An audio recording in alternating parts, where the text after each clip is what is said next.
하나님 말씀 보시겠습니다. 하나님 말씀은 누가복음 10장 38절에서 42절까지 말씀입니다. 그들이 길 갈 때에 예수께서 한 마을에 들어가심에 마르다라 이름하는 한 여자가 자기 집으로 영접하더라. 그에게 마리아라 하는 동생이 있어 주의 발치에 앉아 그의 말씀을 듣더니 마르다는 준비하는 일이 많아 마음이 분주한지라. 예수께 나아가 이르되 주여 내 동생이 나 혼자 일하게 두는 것을 생각하지 아니하시나이까. 그를 명하사 나를 도와주라 하소서. 주께서 대답하여 이르시되 마르다야 마르다야 내가 많은 일로 염려하고 근심하나 몇 가지만 하든지 혹은 한 가지만이라도 족하느니라.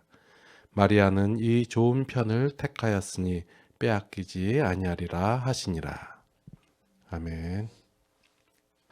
지난주에 이어서 율법 교사가 예수님을 찾아와서 했던 시험이 있었습니다. 자, 무슨 시험이었냐면 내가 무엇을 하여야 영생을 얻으리까 이거였어요. 자, 이 율법 교사는 이것에 대해서 행하는 것에 대해서 율법을 지키는 것에 대해서 충분히 행하고 있다라고 생각을 했었고 여기에 만약에 예수님께서 어떠한 새로운 대안을 제시한다면 그것을 충분히 이해하겠다라는 그런 자세도 되어 있다라고 자부를 했었습니다.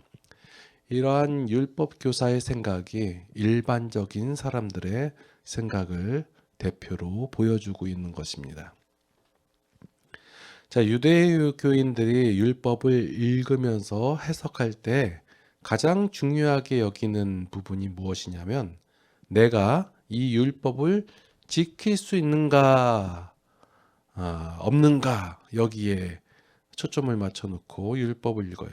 왜냐하면 이들의 생각에는 율법을 지켜야지만이 복을 받을 수 있다라고 생각하기 때문에 그렇습니다.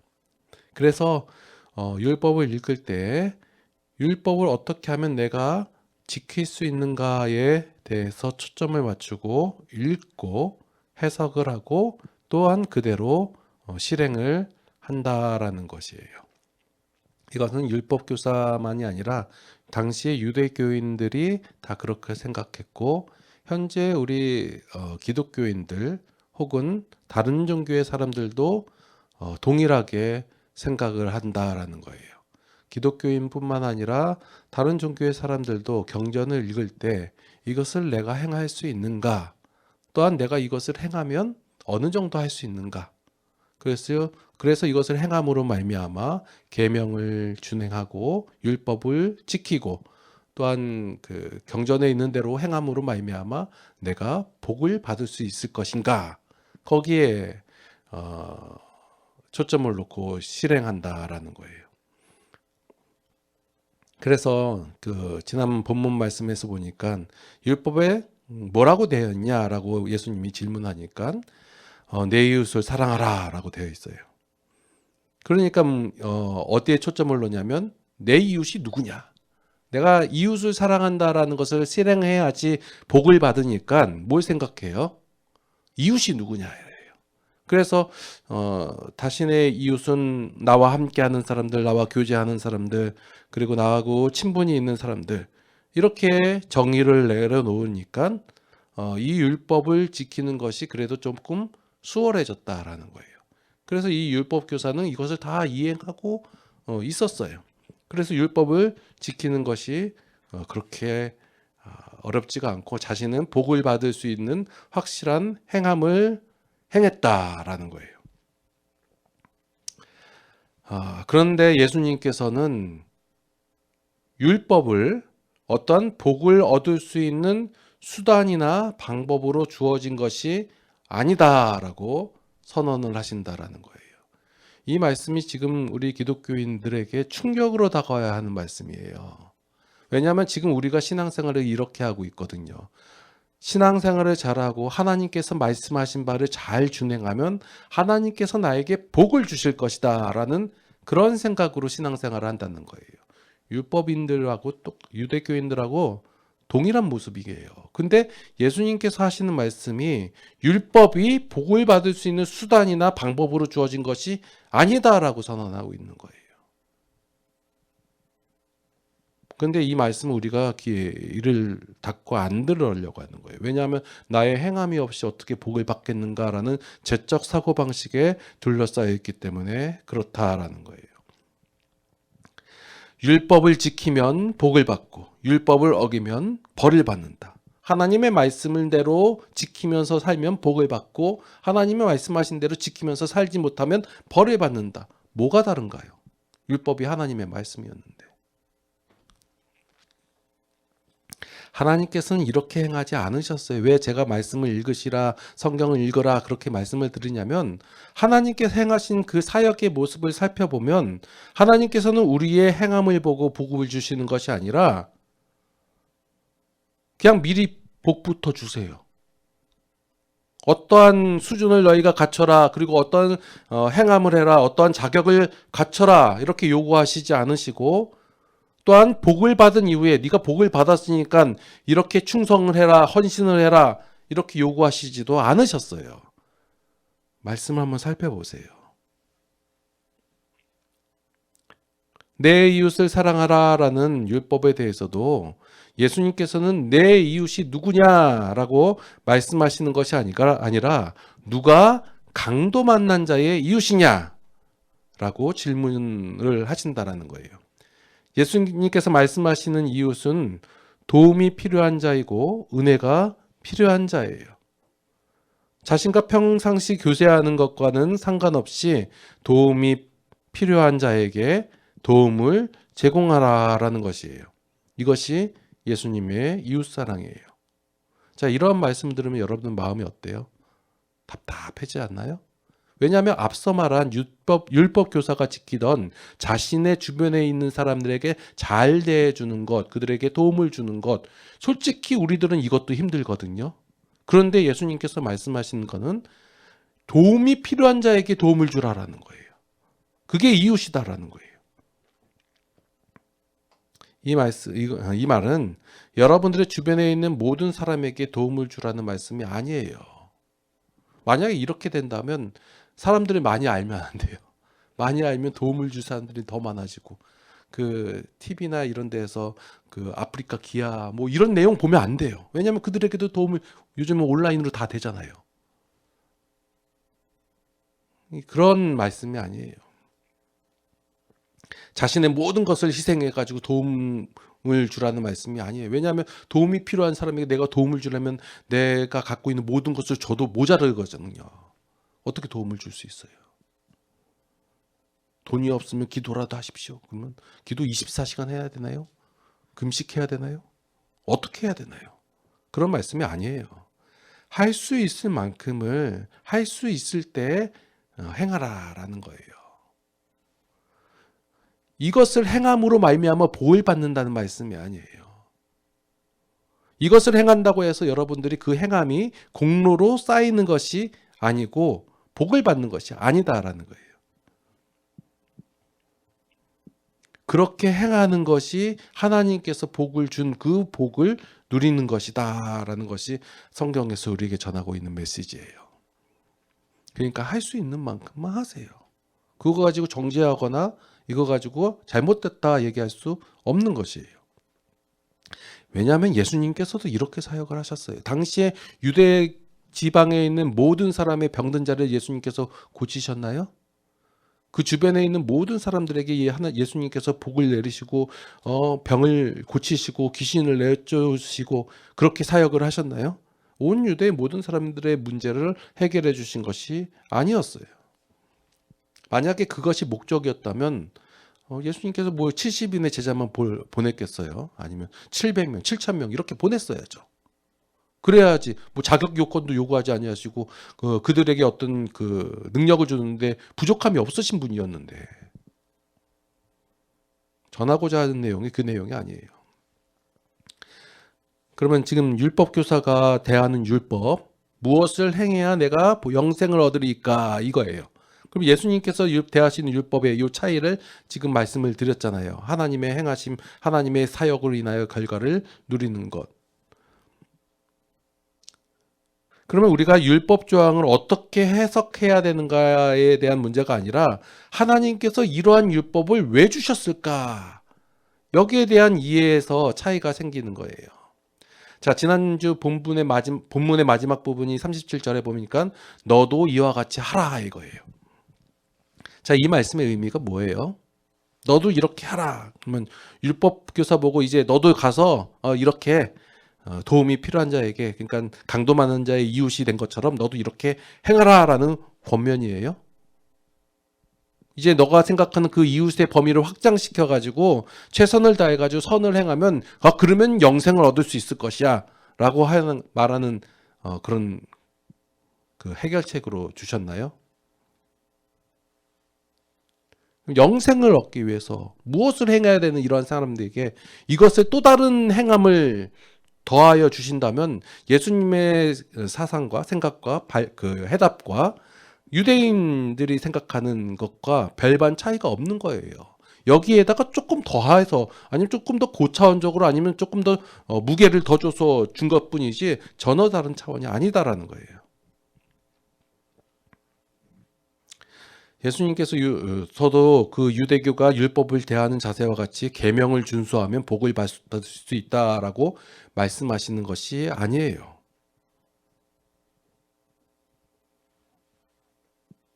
이 율법 교사는 예수님께서 너도 가서 이와 같이 행하라라고 했을 그 말씀에 동의를 못했던 거예요.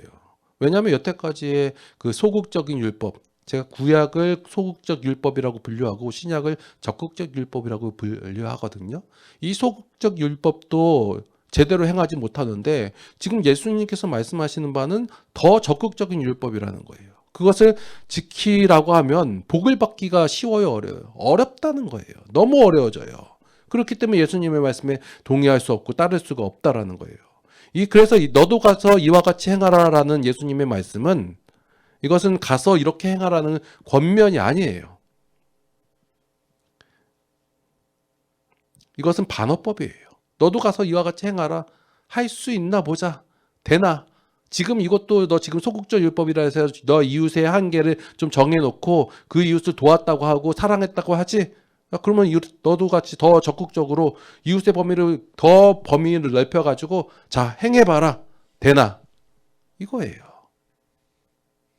할 수 없다라는 우리 거기에 대한 포기와 항복이 되어졌을 때 그 영생이라는 것이 하나님께서 직접 행하시고 그 예수님께서의 그 십자가 사역을 통하여 우리에게 어떤 열매로 은혜로 주어진 선물이라는 것을 알 수 있게 되라라는 그 말씀의 의미가 너도 가서 이와 같이 행하라는 거예요. 가서 행하라 했더니 할 수 있어요. 아니 소극적인 것도 안 됐는데 내 이웃도 제대로 못 돌봤는데 더 적극적으로 가서 돌보라니까 안 되잖아요. 못 하잖아요. 근데 영생이 주어진단 말이에요.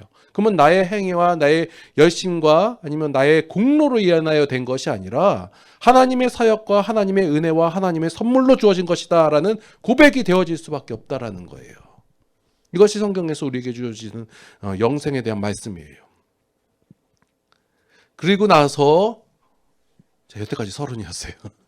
그리고 나서 율법 교사의 대화가 끝이 난 다음에 우리가 잘 아는 마르다와 마리아의 얘기가 나오는 거예요. 우리가 단지 이 하나의 챕터만 보고 마리아와 마르다, 그럼 더 좋은 거 선택하는 것, 뭐 이런 거로 받아들이게 되면 이게 참 오해하기 쉬운 말씀들이에요. 그 앞에서 나온 율법 교사와 대화에 이어서 나오는 마르다와 마리아의 얘기예요. 그러면 이 말씀은 뭐에 대한 연결된 말씀이에요? 내가 무엇을 하여야 영생을 얻으리까라는 그러한 내용과 이어지는 연결되는 말씀이라는 거예요. 유대교의 종교 방식은 율법을 준행하고 선행을 많이 해가지고 나의 공로를 쌓으면 복을 받는다라는 거예요.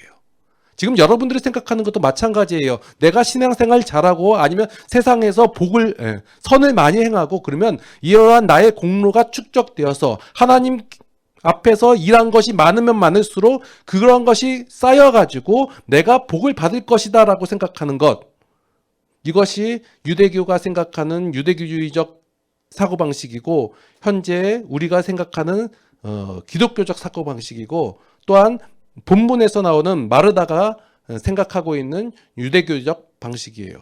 마리아는 더 말할 거 없고요. 자, 그래서 마리아는 뭘 따르고 있는 거예요? 유대교적 사고방식을 따르고 있는 거예요. 유대교적 종교 방식을.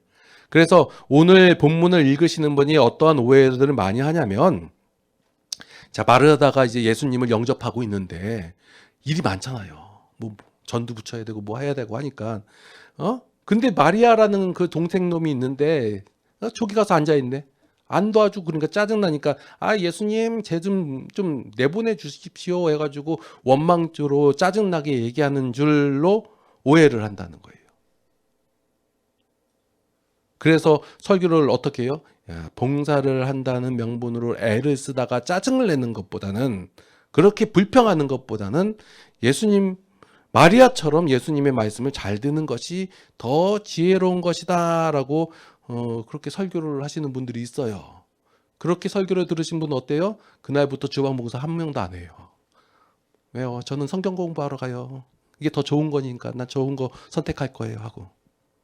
저는 저를 교회 청소하는 것보다, 주차 봉사하는 것보다 말씀 듣는 게 더 좋아요. 이게 좋은 번 선택할 테니까 놓치지 않을 거예요. 이래 버린단 말이에요.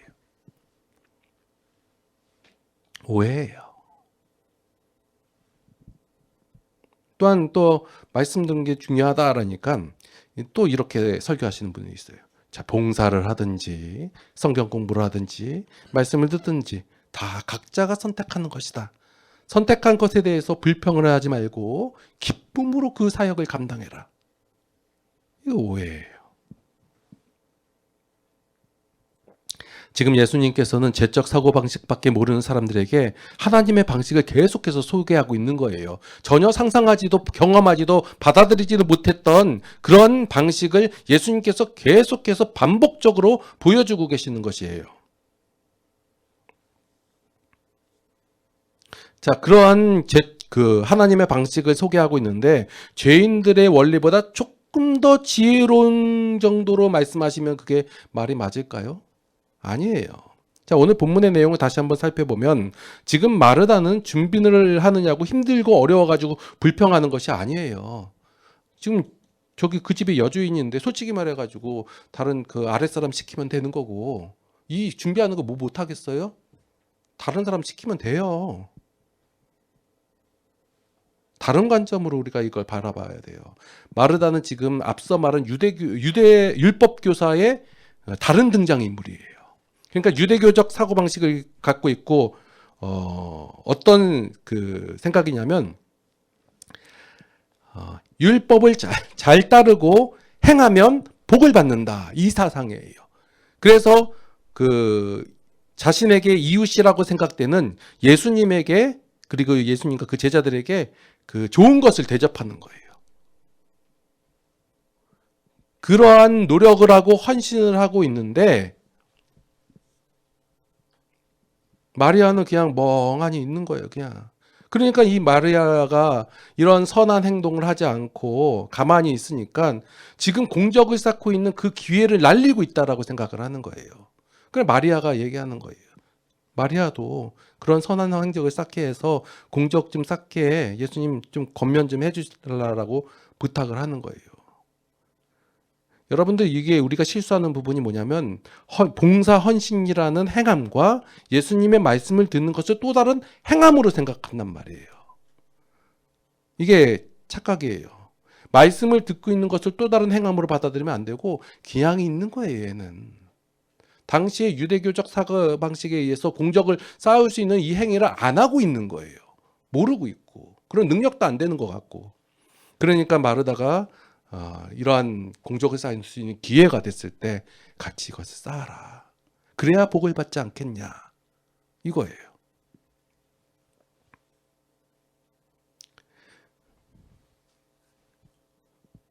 그래서 율법을 잘 따르고 행하는 마르다의 행함과 대조되어서 아무것도 행하지 않는 마리아의 모습이 상반되게 드러나는 거예요.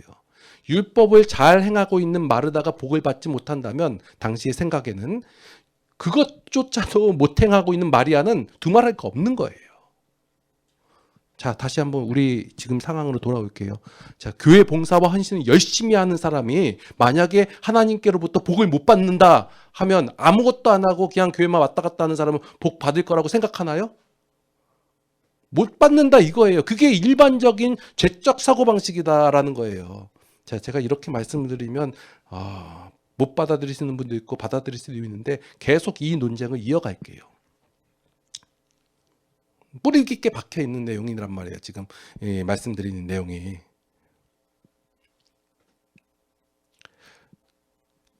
아무것도 못 받을 수 있는 그 행함조차 없는 마리아에게 예수님께서 이제 말씀하시는 거예요. 좋은 편을 택했으니 빼앗기지 아니하리라. 마리아가 알고 선택한 거예요? 아니요, 그냥 있었던 거예요. 알고 선택한 것도 아닌데 멍하니 있었는데 좋은 편, 선한 편을 선택했다고 여겨진 거예요. 세상에 많은 사람들이 공로와 업적을 쌓아가지고 복에 이르려고 하고 있을 때 그냥 가만히 있다가 좋은 편에 서게 된 사람들, 그게 누구예요? 저하고 여러분들이에요. 여러분들이 얼마나 공적을 쌓아서 은혜를 입었나요? 어느 날 있다 보니까 은혜를 입었어요. 복을 받았어요. 어느 날 보니까 영생을 얻었다는 거예요. 그냥 어느 날 갑자기 그냥이란 단어 참 좋은 것 같아요. 그냥 은혜를 받았다는 거예요. 어떻게 구원받았습니까? 저는 맨날 며칠 몇 시에 하늘로부터 빛이 보여가지고 그 빛을 받아들이니까 구원을 받았습니다. 뭐 이런 얘기하는 사람도 있고 여러 가지 있는데 그냥 받은 거예요. 그냥. 우리의 일반적인 사고방식에서 내가 행하지 않았는데 주어졌다. 그건 뭐예요? 어떻게 되는 거? 어떻게 주어진 거예요? 내가 아닌 다른 자가 행했기 때문에 주어진 거잖아요. 그죠? 그 일반적인 내용이잖아요. 내가 아무것도 안 했는데 주어졌어요. 그러면 누군가가 행해가지고 그 결과를 내가 받아들인 거잖아요. 성경에서는 이것을 네가 아무것도 안 했는데 받아줬지. 그거 누가 한 줄 아냐? 하나님이 했다. 이것을 말하는 것이고 세상에서는 네가 열심히 해야지만이 받아들일 수 있다. 그 수고의 결과를 얻는 것이다. 라고 얘기하는 거예요. 자, 어떤 신에게 치성을 들어야지 그 신이 응답으로서 내게 복을 주고 선한 것을 준다. 이게 일반적인 생각들이란 말이에요. 기독교는 전혀 다른 거예요. 하나님이 주셨다. 왜요? 그냥. 왜요? 좀 더 자세하게 얘기하면 하나님이 사랑하니까. 왜 사랑한대요? 그냥 이거예요. 그래서 그 이해 안 되는 사랑, 말로 표현 못할 사랑, 그게 바로 하나님의 사랑하는 거예요. 예수님께서는 유대교의 사고방식으로 할 수 없는 것을 할 수 있는 일로 착각을 하여서 헛된 수고를 하고 있는 모든 자들에게 하나님께서 은혜를 주셨다라고 선언하고 계신다라는 거예요. 왜 은혜 받았어? 어떻게 받은 줄 알아? 네가 그래도 열심히 할 수 있는 그런 싹수가 보였기 때문에, 아니면 네가 그 헌신 봉사 충성했기 때문에, 아니면 너의 부모님이 너의 조상 중에 누군가 하나님께 헌신했기 때문에, 그 유대교적 사고방식이에요. 하나님께서는 여러분들에게 말씀하시는 거예요. 내가 너에게 영생을 주었다. 너희를 구원하였다. 그러니 내가 준 이 복을, 이 은혜를 깨닫고 그것을 누리며 행복하게 살아라. 이렇게 선언하고 있다라는 거예요. 하나님께로 받은 은혜와 복이 무엇인지를 깨달아라. 그러한 기쁨의 삶을 누리시기를 예수님의 이름으로 축원합니다. 기도하시겠습니다. 하나님의 한없는 은혜, 값없는 사랑, 다시 한번 감사를 드립니다. 우리는 참 미련하고 어리석어서 하나님께서 말씀하신 말을 못 깨달아 듣고 우리의 죄적 사고방식으로 살아갈 때가 많습니다. 그래서 하나님을 오해할 때가 많이 있습니다. 이러한 저희들을 불쌍히 여겨 주시옵소서. 하나님께서 은혜를 더하여 주시사 하나님께서 주신 그 큰 복으로 말미암아 그 큰 은혜로 말미암아 기쁨의 삶을 살아가게 하여 주시옵소서. 이제는 우리 주 예수 그리스도의 무한하신 은혜와 하나님 아버지의 극진하신 사랑하심과 성령님의 감화 감동 교통 인도 보호 역사하심이 이제 하나님을 인하여 기쁨의 삶을 살아가길 원하는 모든 성도들 머리 위에 이제로부터 영원토록 함께 하시옵기를 간절히 축원하옵나이다. 아멘.